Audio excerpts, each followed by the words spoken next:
जरा भी नैतिकता उनमें बची हुई है तो उनको इस्तीफा दे देना चाहिए। दुबई कनेक्शन सामने आया है, डी कंपनी के कनेक्शन से भी इनकार नहीं किया जा सकता। जानबूझकर संरक्षण प्रदान करती रही, रक्षा की भक्षक हो गए थे। लेकिन ये तो है कि खूब खाऊंगा और गांधी परिवार को खिलाऊंगा। महादेव ऐप के मामले में ईडी ने लगातार रेड किए हैं और उसने ऑफिशियल प्रेस नोट भी जारी किया है। महादेव ऐप सूरज बोल दें।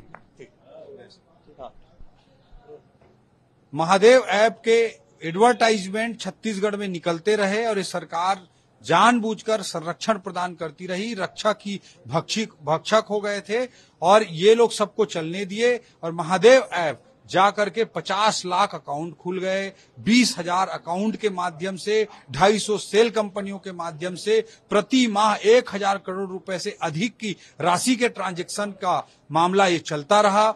और इसको छत्तीसगढ़ की कांग्रेस की भूपेश बघेल की सरकार संरक्षण देती रही, क्योंकि उनको लगातार पैसा मिलता रहा और उस पैसे को गांधी परिवार को ये पहुंचाते रहे। आज इसके कनेक्शन जब ईडी ये जो एफआईआर छत्तीसगढ़ पुलिस ने दर्ज किया उस पर ईडी ने जांच किया है और उस जांच में दुबई कनेक्शन सामने आया है। डी कंपनी के कनेक्शन से भी इनकार नहीं किया जा सकता और वही पैसा जो ये भेज रहे थे उससे टेरर फंडिंग की आशंकाओं से भी इनकार नहीं किया जा सकता।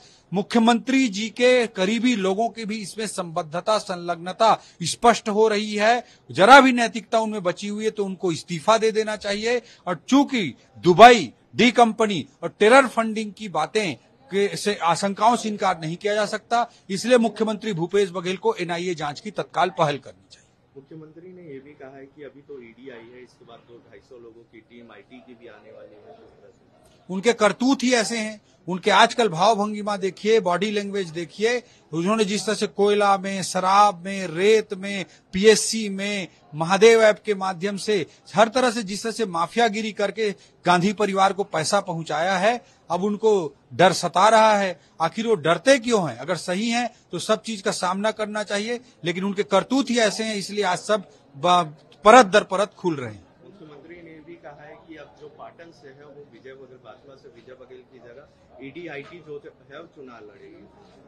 हम चुनाव लड़ेंगे महादेव ऐप के माफिया राज पर, यूरिया में माफिया राज पर, पीएससी में माफिया राज पर, कोयला में माफिया राज पर, शराब में माफिया राज जो भूपेश बघेल ने फैलाया है, इसके लिए हम जनता के बीच में जाएंगे। और गांधी परिवार को जो छत्तीसगढ़ को एटीएम बनाकर पैसा पहुंचाया उन्होंने, इसके लिए जनता इनसे हिसाब मांगेगी। विनोद वर्मा ने भी आज प्रेस कॉन्फ्रेंस लिया था और उनके यहाँ जो ईडी की छापेमारी है उसे डकैती बताया है और उन्होंने जो जब्त किया ईडी ने उसको लेकर सारे सबूत दिए, उसके बावजूद ईडी ने वो जब्त कर लिए हैं। मुख्यमंत्री के राजनीतिक सलाहकार हैं, 5 साल से यहाँ काम कर रहे हैं और उनके सामने महादेव ऐप के एडवर्टाइजमेंट आते रहे। 50 लाख अकाउंट खुल गए, 20,000 बैंक अकाउंट खुल गए, हजारों करोड़ का महीने में कारोबार होने लगा। उसके पूरे पैसे मुख्यमंत्री के करीबियों द्वारा लिया गया। जो चंद्रभूषण वर्मा है उसने स्वीकार किया है विनोद वर्मा जी के संबंध में।